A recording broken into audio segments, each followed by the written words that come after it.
You have found Authentic Business Adventures, a business program that brings you the struggle stories and triumphant successes of business owners across the land, coming to you remotely, but also through the Sun Prairie Media Centers, brought to you by Bank of Sun Prairie. My name is James Kademan, entrepreneur, author, speaker, and helpful coach, and today we have Gary Tree, the Vice President, co-owner at Advanced Building Corporation, a general contractor here in Madison, Wisconsin. So you guys do commercial? We do predominantly commercial, a little bit of residential, high-end residential. All right. Depending upon a client. Yeah. So there's two main reasons that I want to get you in here. One is that from the networking group that we're a part of, you have a lot of insight, just broadly speaking, in a business sense. So I feel like there's a lot of insight that I can get there. Yeah. And two, I guess probably three actually. Two is that you bought this business. You were an employee, it sounds like. Yes. And then you bought it with a few other employees, yes, right? Two other fellow employees, associates got together and purchased the business from the owner who was looking to retire. That's cool. And then thirdly is that you're in the commercial building space, which blows my mind from a bidding standpoint. Because there's the whole, you have to bid, a lot of times I imagine they're blind. I imagine sometimes you're dealing with government, and you're dealing with millions of dollars of the projects that I just can't wrap my head around. Like how many, I don't know how deep you guys get, how many boxes of screws are going to be in the skyscraper. Well, bidding is about 40% of our work. Okay. The other portion really has to do with negotiated and return customers. Sure. Our focus is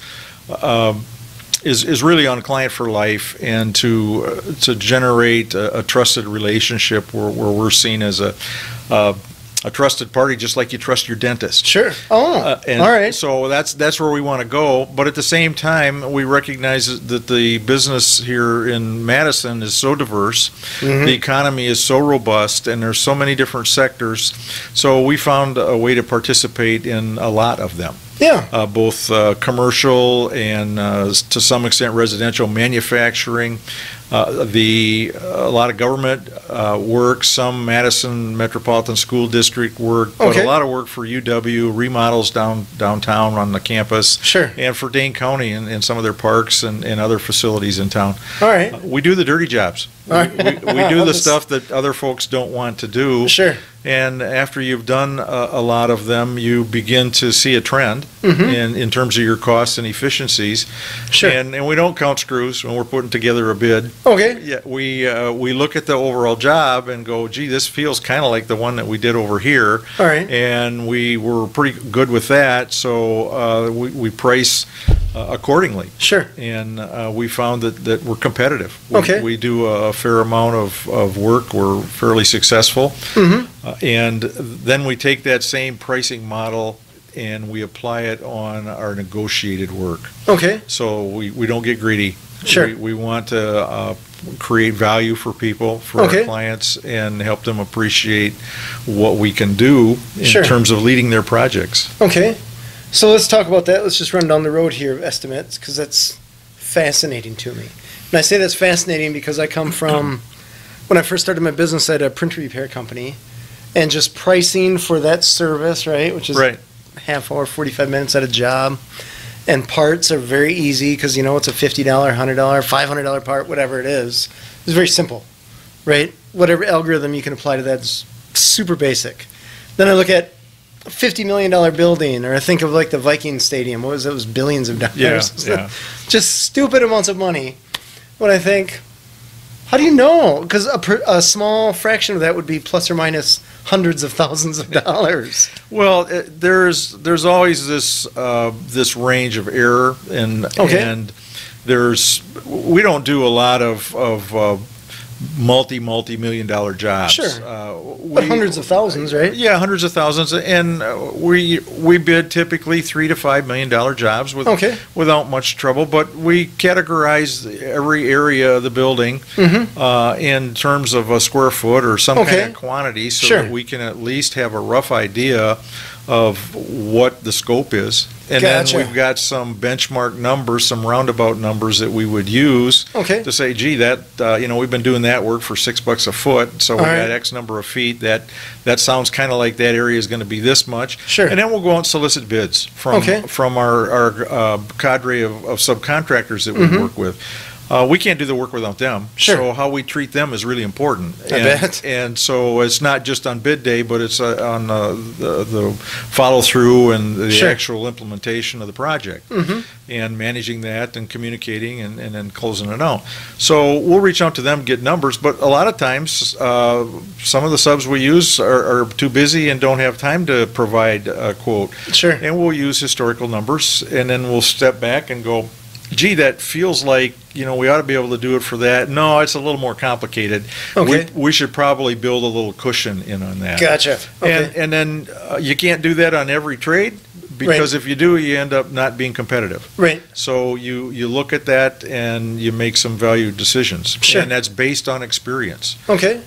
Just like any one of us that's done something for a long time, after you've done it for the 100th time, you know pretty much how to do it in your sleep. Sure. And you get a feel. You get a feel for it, Sure. and you get a sense of it, and then you adjust on the fly. We have a bit of an advantage because we have a fair amount of our own trades that we cover work and self-perform. So we're able to control a little bit of that, but there's also more risk there.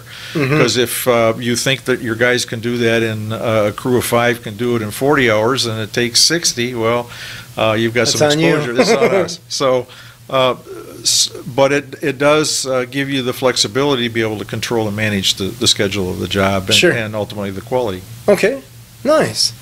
And then how do you mentioned subs, which the whole, when you start talking about communication within construction, that's a whole new topic, I guess, as far as that goes. How do you, I guess you're talking to your subs saying, hey, can you quote us on this little section of the project? But then I imagine it takes time for that bid to get totally put together and then approved, and by the time that all happens, that sub specifically may or may not have the availability. True. There's that. Yes, you look at pipelines and things like that, but you can never turn down work because you think you may be too busy. Sure, no. And so the goal is to try to balance that work, don't overcommit, but at the same time be able to perform and have flexibility. Okay. But when we work with our subs, we've developed relationships with them that are years strong. I've got relationships with guys that I have worked with in the 90s here in the Madison area.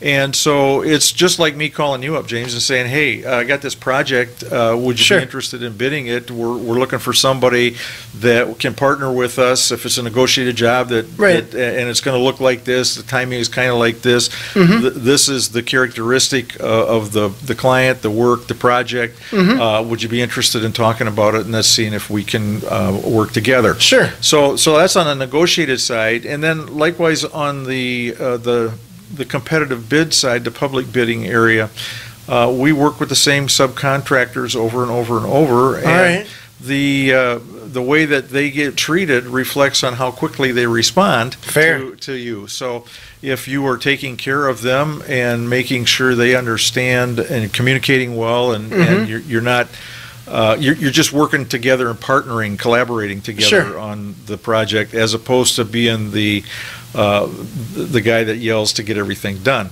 Common in construction. Very common in construction. I drove a concrete truck. I don't think I ever heard anybody not yell when I was landing. Oh yeah. So you've got screamers and shouters and the guys that jump up and down. We tend not to do that. We like to do a little more controlled planning. Sure. And then understanding schedules change, and you always got to be able to work on the fly. But it doesn't do any good to yell at our folks. No. We want to collaborate with them and help them get on the job, get it done as quickly as they can, get off so they can make as much money as possible.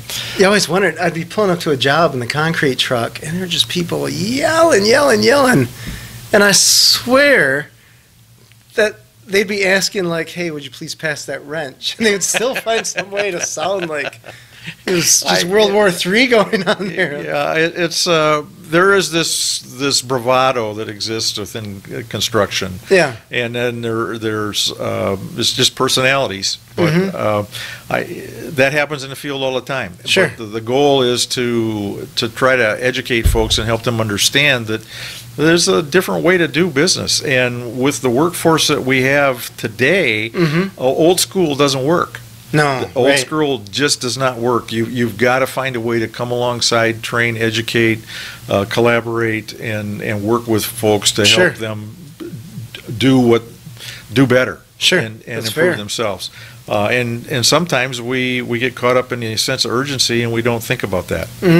But that really has to be part of the brand and the DNA of your organization in order for your folks to feel good about what they're doing. Sure, that's fair. You allude to something here that I want to touch on because it's a big deal. Employees. How do you find employees? Or good employees, let's say. That's a big challenge. We constantly keep our ears to the ground for folks. We've got resumes coming in frequently well, that's good. Through our website. We have relationships with folks that provide labor services and other folks that recruiters and things that we know personally that are keeping their ears and eyes open for us. We have specific needs, but we like to fill those slots with people that are going to be around for a long time. Sure. We don't have a lot of turnover. We invest in our folks and get them the training they want. But more than anything, we try to create a workplace where they can feel like they're valued. All right. And we look for creative ways to do that. Sure. So it's do you want to share any of those? Well, in years past, we've done events together. We try to we meet a couple of times a year. We try to understand what the individuals are wanting to get out of their roles, and then find some appropriate training to help them grow. Sure. But a lot of our guys are multitask. They're carpenters, they're fitters, or are able to trim carpentry, rough carpentry. They don't mind grabbing a shovel if there has to be a little bit of digging to do something. We may have some demolition to do. And so finding people that like to do that kind of work and then helping them improve their skill set around that is something we pay a lot of attention to. Gotcha. All right. Well, that's cool. That's very cool. That seems rare in the construction, any industry. Well, I mean, really. given 6 months ago that the unemployment rate was so low, it was hard to find good folks. Yeah. And we have a medical program, we've got a dental program, we've got a 401k program. Okay. A lot of our folks have vehicles, so we respect and acknowledge our employees' benefit to the company and try to take care of them. That's cool. Yeah. That's very cool. Now I want to touch on you buying the business with some other employees. How did it happen? I want to talk about negotiations for how you figured out how to pay for it or what to pay for it. You don't have to share exact numbers or anything. Well, that was this has been an interesting journey, and there's been a lot of different people involved in it. And for me, it was I'm doing something that I really love to do. I feel like it's something I was meant to be doing. It's kind of I like creating things out of nothing, satisfying. Helping customers achieve their objectives, and being to them an expert in a field where they can't do that. I used to build medical facilities, and we would talk to the physicians, and they were great at what they did, but they didn't really have the tool set to be able to create a facility that would help them to be better at their job. And that's what I was a part of being able to help them do. So construction's always been a part of my experience since I got out of college. And the problem is for me is that I've got an engineering background, engineering training, and I think to a certain extent can be a restraint or a constraint when it comes time to being an entrepreneur. Oh, sure. Because as you know, James, you look at something and go, hey, I can do that. What do I need to do with that? Training from an engineering perspective, it's all about factors of safety and precise numbers, and so getting out of that comfort zone and saying, hey, I need to think a little bit differently about this has been a challenge. All right. And for me, that I stepped down into that area in 2010, and started a little consulting firm myself. I left another firm. I didn't like where it was headed, so I had an opportunity to do that. And for 2 years, I was a one-man consulting firm doing construction management consulting. All right. And it was I enjoyed it. It was a lot of fun, but it wasn't sustainable. All right. And so not sustainable because the volume of clients was down, where I was at geographically, not having the contacts and trying to do 100% on the job, and then try to generate other opportunities. Right. And do some marketing as a one-person company is very tough. Yeah. So when we moved back to Madison in 2014, I ended up with Advanced Building Corporation, and the owner came to me and to a number of other people in the firm and said, hey, I'm thinking about retiring. Would you like to purchase the company? All right. This was after you were there a couple of years? 3 months. Welcome aboard. You want to buy? So it was, and basically 3 of us stepped up and said, yeah, we'd like to. And then then and then the reason we did that was because we had complementary skill sets that, and each of us had different skills we brought to the table. Sure. And so the synergy that there developed looked like it would be a good thing. 2 of us had businesses in the past, and we're looking to be able to do that again. And understanding that we'd much rather take the risk and work for ourselves than to work for another entity. Sure. And whoever else would buy it, right? Yeah. Yeah. So we were able to over a course of 6 months negotiate a price and put the paperwork into place to take over. All right. And we did, and so we haven't looked back, and it's been a good experience. The economy was strong. Sure. And so that helped us. And so we're into our we just finished our 3rd year of ownership, so we're into our 4th year. We brought on another partner a year ago. That added another strength and synergy in another one of our sectors. Sure. One of our guys retired that used to provide support in that area. So it's been a strategic plan, and strategic growth, and looking at, so where do we want to go? How are we going to brand ourselves? The company's been around since '96, so it's been around a long time. It's a while, yeah. But it's not been heavily marketed. And for many years, it's flown under the radar screen, do great work, have a lot of great clients, but it just wasn't very well known. The brand wasn't really established. So we're trying to take that, and I think we are taking it to the next level. And making some inroads through social media, websites, and those kinds of things. Being on a sweet podcast, right? Yeah. Who knew that this would be part of the It doesn't hurt. Program. It doesn't hurt.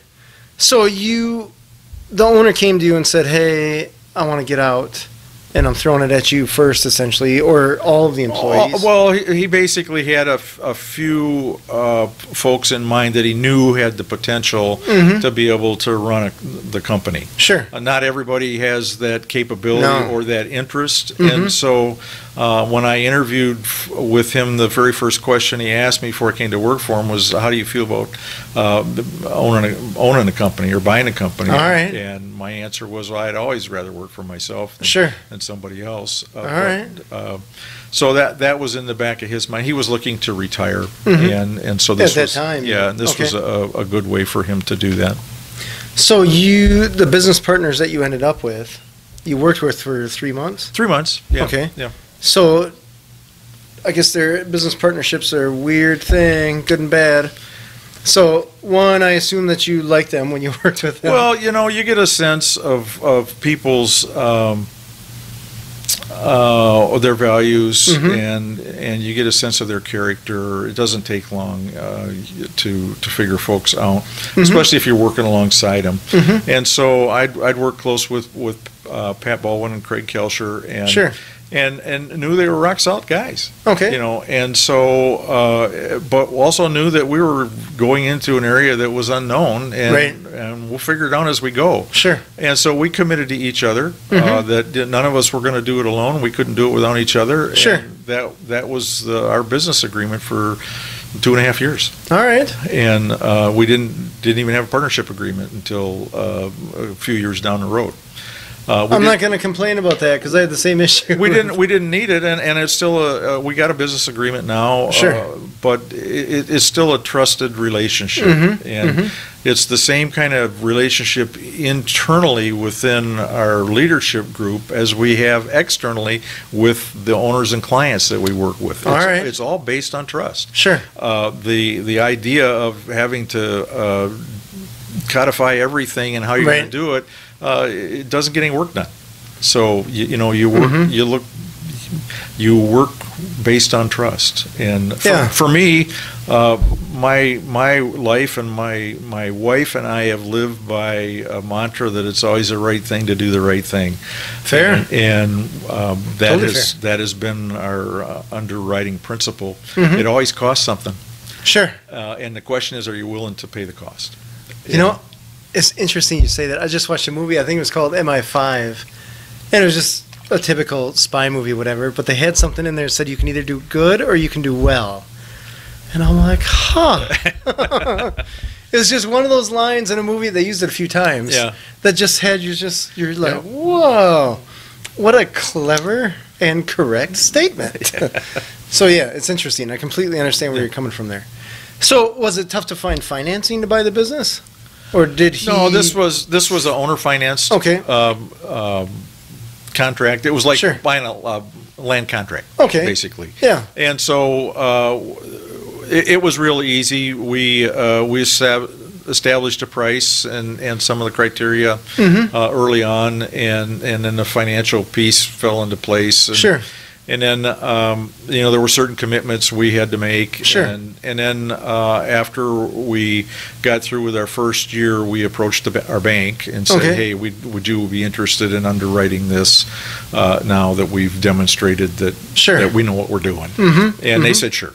All right. And so we were able to work through that process pretty seamlessly. So previous owner at that time got a lump sum? Yeah, got a lump sum time. And that was part of the agreement that we had, that at any given point in time we'd be able to buy that contract. Gotcha. So that works out well, because then the business is essentially paying for you to own the business. Right. Which is the goal. Which is the goal. And that's the goal of any business. You've got businesses where you start up, and then you've got them operating, and then you've got them when you're retiring from them, right? So startups, you want to set it up so that you've got enough revenue to be able to make the payments and cover the costs and the salaries and things, so that you can get to the point where you've paid off your loan, and then, but at the same time, you also want to be investing in the business and in the people. And so it's a little tricky, but you just have to keep your thumb on the pulse. That's the name of the game. Yeah. No, I like it.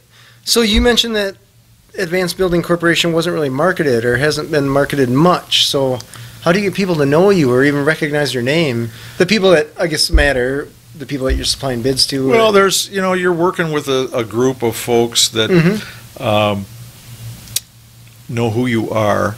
And some of our clients have been repeat clients. That's good. And that's helped. Some of the folks that have worked in sales for us have long-standing relationships and networks within the community. So when businesses are thinking about growth, they'd reach out and say, hey, Tom, I'm thinking about a building. Can I talk to you guys about it? And so a lot of the work that the 40 to 60% of the work that's negotiated that we do comes through relationship building. All right. And you have to work at that. That's a continual thing. You never know when there's going to be a payoff on that area. Sure. And so the idea is to just continue to strengthen your network and reach out, let people know who you are, build up your the public's awareness of you, or the business-to-business awareness of you. Sure. And help them understand what you do and how you do it and why you'd be a better choice.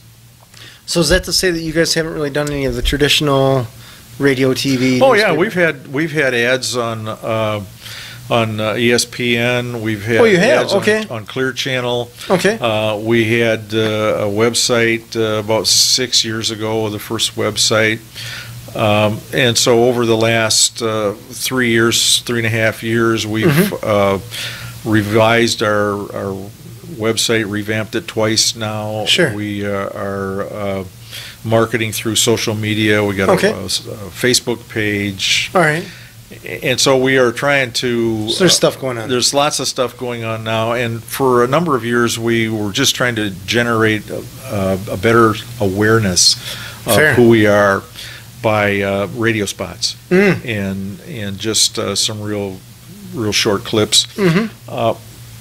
Now we've kind of gone to the next level where we're trying to engage with folks through social media in ways that they're searching out for us and then looking to see what we do and then how we do it. Sure. So I think we've come a long way. Sure. So I just want to backtrack a little bit. Did you say you guys got your first website 6 years ago? I think that's about when it was, yeah. Wow. So before then, 96 up until 6 years ago? Yeah. No website? I don't think so, yeah. I don't. Wow. I know that when I came on 4 years ago, there in 16, the website had been live for maybe a couple of years, and Pat had put together some content for it and reached out and had it generated. And then when we took over the new ownership, we wanted to upgrade that, and so we spent the better part of a year getting that together and went live with that. All right. And now as we've changed locations and brought on another partner and our market has continued to grow a little bit, we wanted to reach out to the community through additional social media, all integrated with the website and Facebook and all that goes on there. All right. And so we just launched our new website, I think a month, maybe 5 weeks ago. Wow. That is, I'm just, it's crazy to think, right? 1996, the website, or the web was just taking off. Yeah. Right? It's I'm amazed at the amount of traffic that it gets generated through the social media. Oh, sure. It's just, I'm just amazed. Sure. Yeah, social media is just a weird... It's an interesting dynamic, I guess, because you get a lot of people that spend an insane amount of time on there, and you have a lot of people that just don't. Yeah, and it's a complicated marketing process. It's not as straightforward as we're learning. Right. There's a lot of different methods and ways to tweak. Sure. I feel like it should be easier. In my mind, right? It should be. But I mean, you and I go and we Zoom or we search on something, and then we get it. And then the next day we open up our browser and we're seeing ads on those very same similar projects or products, and going, well, how did that happen? You know? And so that same kind of logic, as you know, James, is taken to the rest of the social media. Oh, absolutely. And building construction and I just mean, as a person placing ads, I feel like they could make it easier.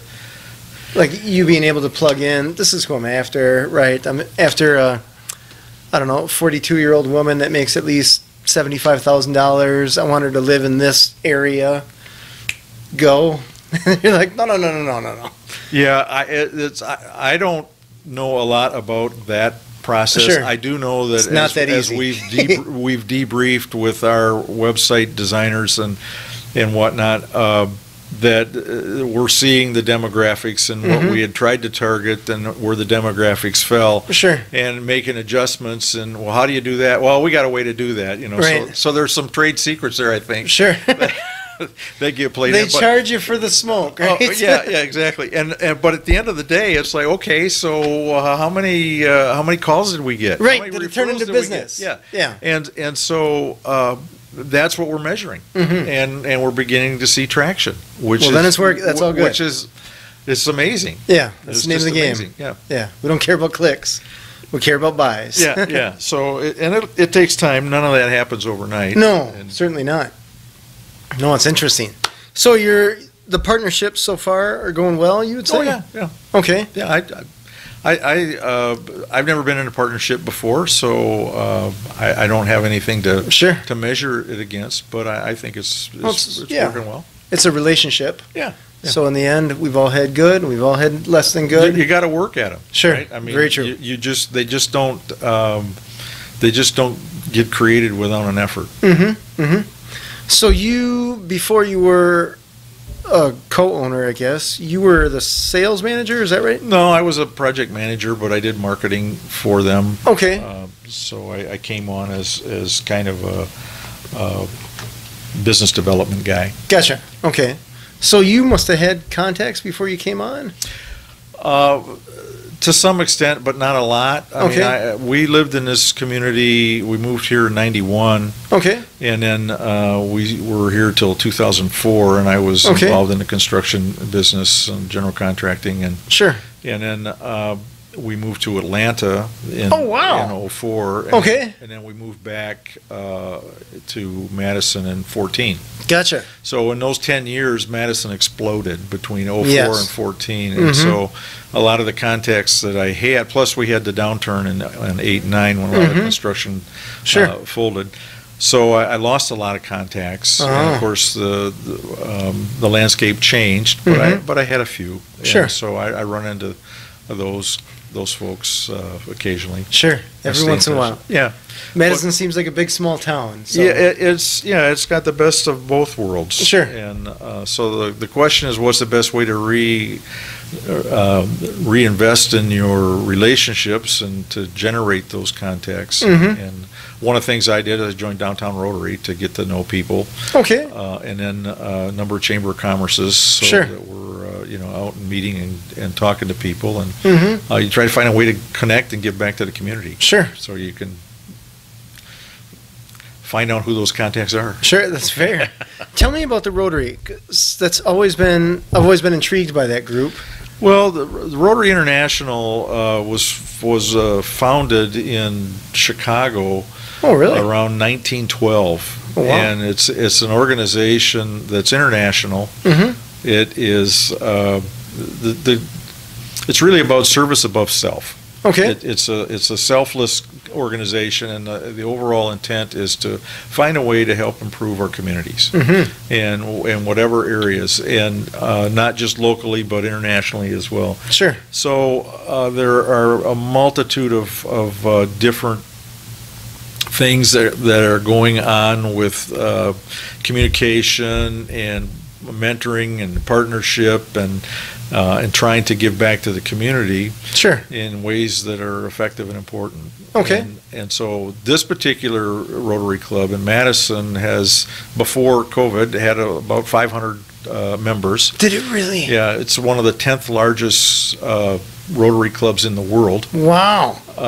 And it's filled with a lot of interesting and important people, and a lot of people that are just coming in, like myself, that don't have a lot of history in town, if you will. Sure. But what I found unique about it is just, again, people just wanting to help and giving of themselves. Sure. And not just their money and their time, but in a lot of times where they serve in their profession.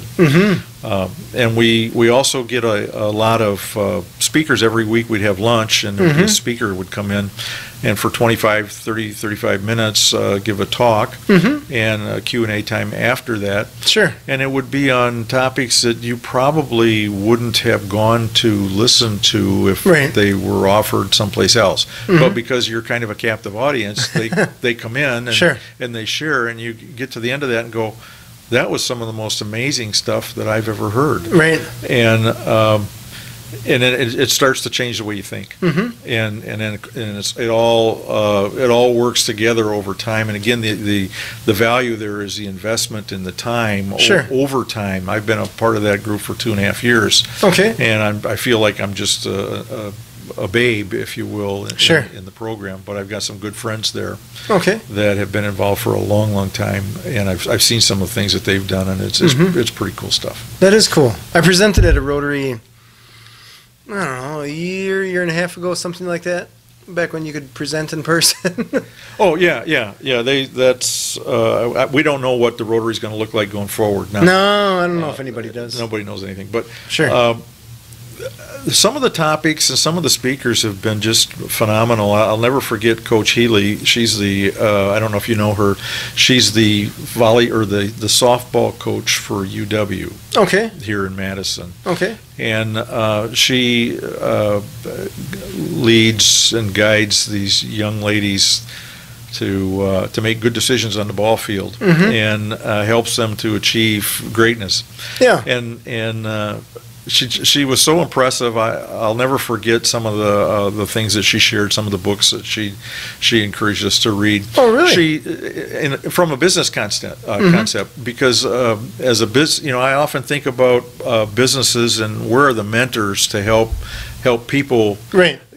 Get better or to even step out and open it. I had no mentor when I decided to open up my Sure. consulting firm. It was like, well, I need to find a way to make some income, and I'm not Right. happy here, so Good luck. what can I do? Yeah. And so I was on my own, but Coach Healy she'd bring these girls in from different high schools and bring them on the team, and then they created an environment there where they mentored the kids to fail. Oh. So think about it. Your batting average. You got a great batting average if you can hit 3 on a 10. Sure. So what's your response to the students when they swing and miss? And they're 7 on a 10 times. 70% of the time they're failing. Right. How are you encouraging them? How are you helping them to succeed? Right. So that and so they would practice this kind of stuff. They would practice failing. And practice encouraging, and I'm probably paraphrasing it wrong, but the whole concept there was when we encourage them to just go all in, and then when they fail, we help them up to go all in again. All right. And from I thought, well, why would you not want to send your child there? I mean, what a great life lesson. And then how do we take that and parlay it over into business? Sure. All right. And so it's those are the kinds of things we get exposed to at Rotary, especially cool. at the downtown Rotary. All right. It's very cool. That's clever. How did you choose or decide on Rotary versus, I don't know, insert other group here, right? I looked at who they were. I looked at a number of different organizations in town. I didn't want to just join a group that was all about itself. Sure. And Rotary's mission, service above self, was really what spoke to me. And they're just they have a program, and they are all about, this is not for me. This is for others. It's about giving back to the community. Sure. And then you obviously, as you do that, you create some relationships with folks there, and that opens up an opportunity maybe for some business. Sure. But if you go there with the idea, though, this is a business venture, I'm going to make some, it's not so much. It's like whenever you do a project that you've probably worked alongside others when you've built something, helped somebody out, build a house, a garage, or whatever. Strong relationships are forged during the process of doing that. Yes. College is a good example. Strong relationships are forged in college because you're all in this crucible together, and so you stay close. And so similar things happen when you're involved in Rotary projects. Sure. Yeah, it's fair. It's interesting because I'm part of this group that's still looking to define itself, what it's for, what it does, all that jazz. And there's a portion of the board that says we're a networking group because we want to attract business owners and business people want networking groups. And the other portion, myself included, is more we're education, or we're more for advancing the community, because my argument was networking is going to happen naturally. Exactly. Whether you name it a networking group or not. And it's more likely to happen if you're meeting not for the purposes of networking. Correct. Because networking in and of itself can feel pretty shallow. Oh, absolutely. Yeah, on the verge of forest. And self-serving. But yes. when you're working along somebody on a project and you go, oh golly, I didn't know that was one of your values. Right. I didn't know that you thought that way. I didn't. And now all of a sudden you've created a bond at a deeper level. Right. Than just like, well, what lead can you throw me this week? Yeah, I used to always joke about the people. I used to go to networking events all the time, right? And it seemed like I'm just a salesperson going to try to sell other salespeople something that everybody's interested in selling, nobody's interested in buying. Well, the best thing that I don't know how to phrase this. So, regarding networking, one of the questions that was asked one time of me was kind of in an aha moment was, so you're going to this networking event and you're going there to network. So how many of you that are going there are going there to buy something? Zero. All right. So if you're going there, maybe a beer. if you're going there with the idea that you're going to sell somebody something, hey, you're going for the wrong reason. Yeah. Right. And so, but that's kind of what it always develops down to. Okay, I need to go to this network so I can make a contact. Well, in reality, you want to go someplace where you can develop a relationship, and those I found those to be easier to do around a project because you have a shared value already, and then you can just drill down a little bit deeper. So I mean, it's something else that you're talking about too. You're not just trying to sell necessarily. You're talking about not trying to sell at all. The project. You're doing good. Yeah, right? It's like the weather or sports or whatever's top of mind of the news. If you want to talk about that, sure, it's something to converse about. Then you can figure out where people are coming from. Right. To decide if you want to do business with them, whichever direction that's going. Exactly. Whether you want to buy from them or sell them. Right? That's interesting. So you've been a business owner essentially for a few years now, plus I guess on top of the consulting work that you've done. What have you learned that you didn't necessarily know when you first started a business? Oh golly, where do you start? Right at the top of working. There's. I guess what I've learned is you got to find a way to put fun into the work. You have to. Fair. You have to find a way to make it enjoyable. Sure. And it's better if you can spread the load around, as opposed to being a one-man band.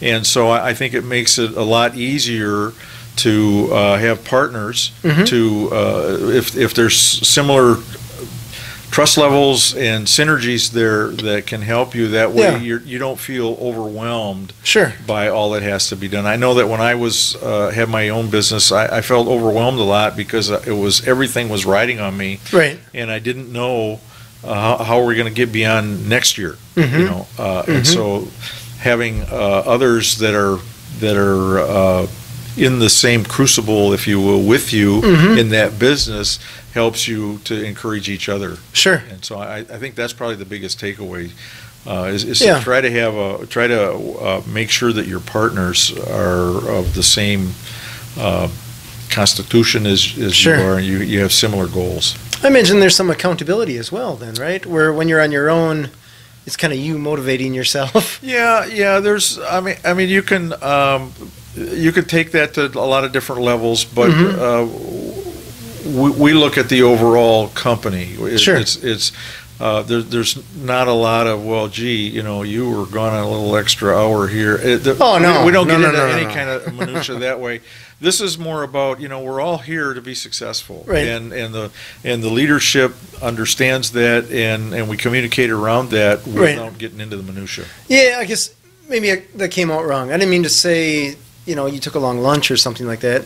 I just mean that that you could slack in some way, but then you're letting everybody else down. Right. Well, it's right. So it's kind of a higher level than just yourself. Yeah. Is what it comes down to. I guess that's what I find, anyways, in the partnerships that I've been in, at least for the most part. I don't know necessarily my business partners felt the same way. At least the past ones sometimes.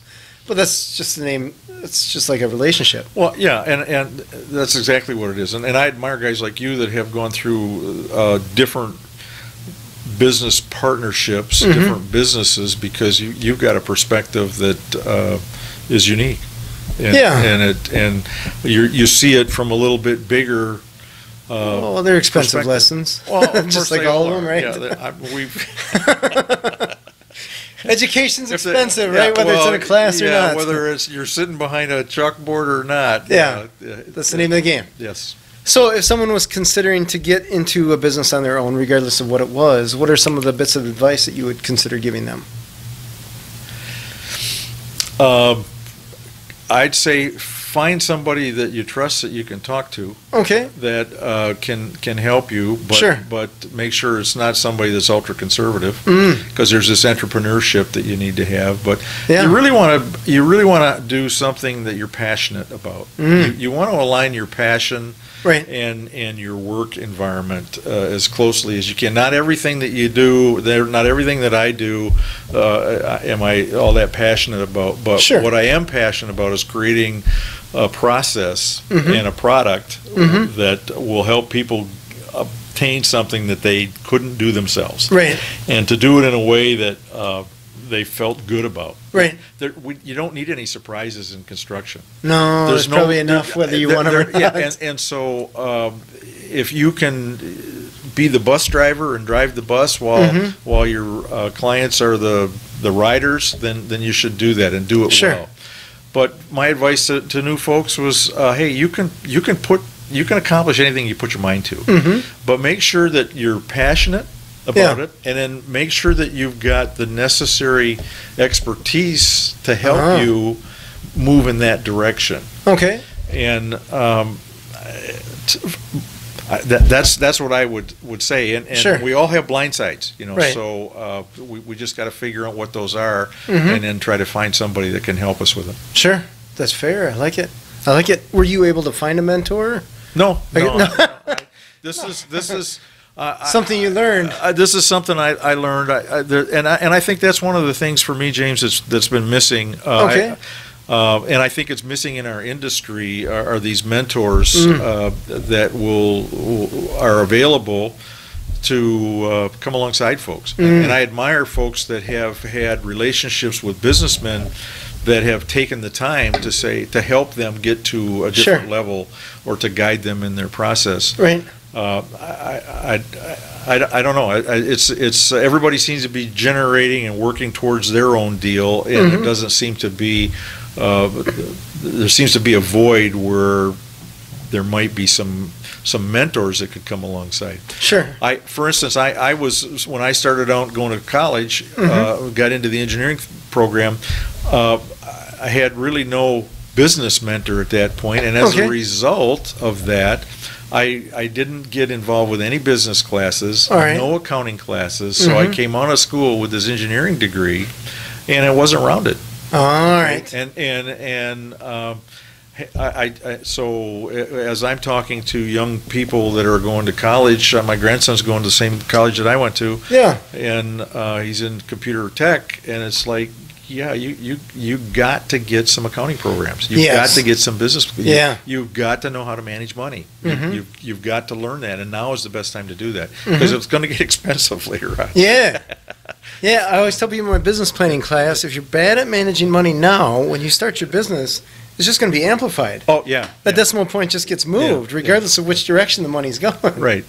So as I got into the business, and before we actually bought into this, I had some trusted friends that I have been in business a long time that I reached out to for advice. Yeah. And the relationships were there, and I was able to get some good advice to help guide the process. Very cool. Very cool. So you have to, at some point you got to say, hey, no fear. You got to be fearless and just go forward. That's the name of the game. Yeah, with entrepreneurship, risk is essential. Yeah, without it, it's just a job. Yeah. With all the stability that may or may not entail. Yeah. That's one of the things I love about the Business Builders Network that we're both involved with, is the entrepreneurs that are around the table that are saying, yeah, it was just a game. and here are the rules. And it's like, okay.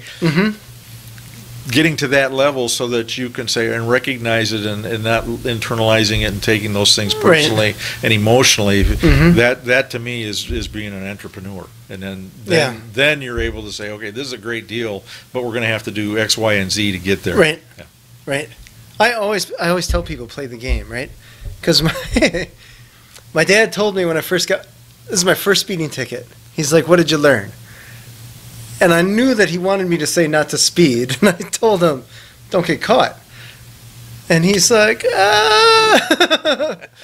Right, and I could just tell, like, there's a certain time that you just learn there's rules to the game. Right, right. So we're all just playing a game. Right. Sometimes a very complex game. Yes. But a tax code, right? Yeah, well, and so it is a game. And if you understand the rules to the game, then and you've got the skills to play the game, I think you can do well. And desire. And the passion. Right. Yeah, because it's not going to come to you. You've got to go there. Right. And it may take, some people fall into that early in their life and in their careers, and they're able to take that on and reap the rewards of it. Others, it takes a long time for them to find out where their gifts are at and to find out how to align their passions with their gifts. Right. And then to have the courage to step out of their comfort zone at a little later point in their life to do that. That's huge. It's huge. And to my point is, okay, so where are the folks that can help encourage those to be able to overcome and actually do that and achieve that? Right.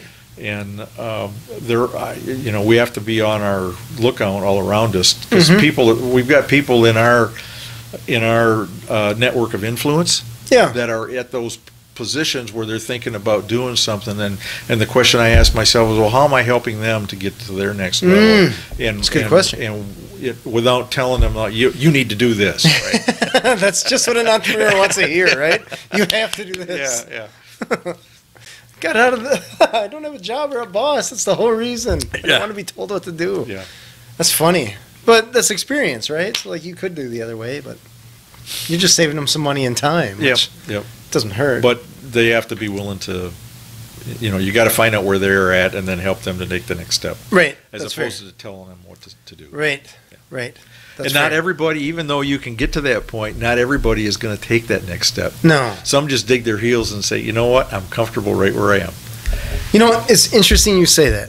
And I'll say that just a side tangent here with Calls on Call, right? I thought Calls on Call was going to be this fantastically huge business, no problem, because every small business has this issue, right? Of not answering their phones. Yep. And then I'll just give you a quick story here. We had an arborist hire us, right? It was him and a buddy. They're just climbing trees, cutting them down, whatever. And we quadrupled his business in 4 months. Quadrupled it. Wow. And he comes to us and he's like, James, I got to quit. I'm like, what are you talking about? You got to quit. He's like, I could hire 4 arborists right now today, and I'd have work for them for the next month and a half. And my thought was, where's the problem? And he's like, I don't want to manage. Too much stress? Yeah. I don't want to manage. I just want to climb trees. And I'm like, what did you start a business for? You could climb trees and get insurance and guaranteed pay and, biweekly paychecks, vacation, all that jazz. Now you have all the risk of a business with no reward, no direct reward, right? So I found that a lot of business owners just have what I would consider to be an ego in their business, because he's like, when people call, they want me to show up. Not no. They want the tree taken care of. They don't care who takes care of it.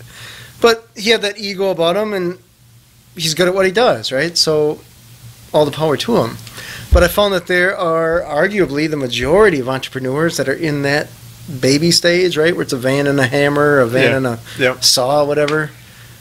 They're happy there. Yeah. So I'm like, who am I to say that they shouldn't do that?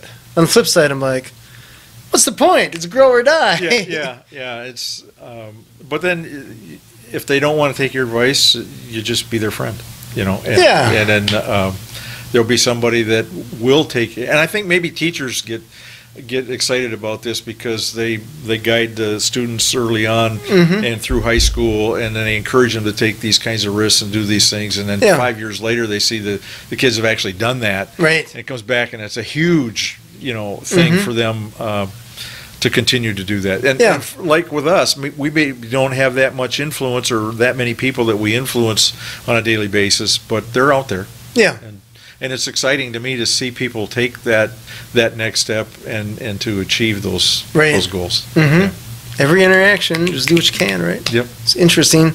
Well, cool. Gary, I appreciate you being on the show. Time flies, doesn't it? Yeah, this is amazing. It goes crazy fast. This has been Authentic Business Adventures, the business program that brings you the struggle stories and triumphant successes for business owners across the land. Gary, I meant to ask you one more question. I'm going to do it fast.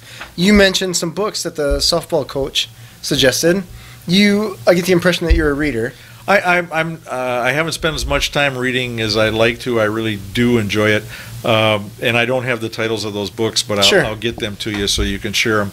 Do you have a favorite that you've read? One of my favorites that I've read is the Ant and the Elephant. The Ant and the Elephant. Yeah. Okay. And it's a book about the capacity that we have in our intellect, and how we can put that to work for us. Sure. And the ant is our consciousness, and the elephant is our subconsciousness. Really? And so the question is, how do you take your consciousness and help it to drive your subconscious mind, and what influence and effect does that have?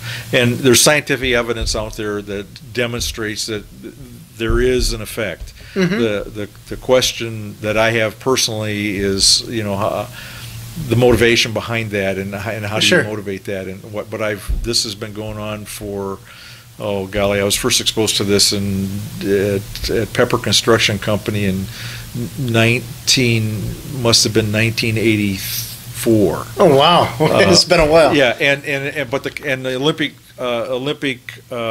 downhillers used the technique to strengthen their performance. Really? Yeah, so it's pretty fascinating stuff. That's pretty cool. I'll get you the title of the book. All right, I appreciate that. That's awesome. Well, we've been coming to you from the empty offices of Calls on Call, as our associates, our employees are all working from home, I'm told comfortably, but I don't know, we just pay for an empty office here. What are you going to do? We are coming to you remotely-ish by the Sun Prairie Community Studios, underwritten by Bank of Sun Prairie. If you are listening to this on the web, please like, subscribe, comment, and share.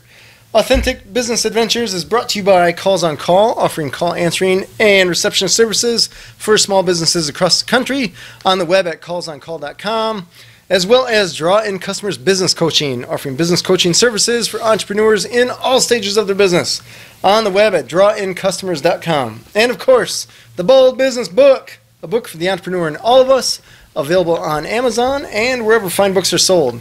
We'd like to thank you, our wonderful listeners, as well as our guest, Gary Tree, Vice President of Advanced Building Corporation. Gary, thanks so much for being on the show. Thanks, James, for having me. This has been a very enjoyable conversation. This is cool. It went fast, didn't it? It sure did, yeah. Find us airing on 103.5 Wednesdays at 1 p.m., Sundays at 2 p.m., as well as at sunprairiemediacenter.com.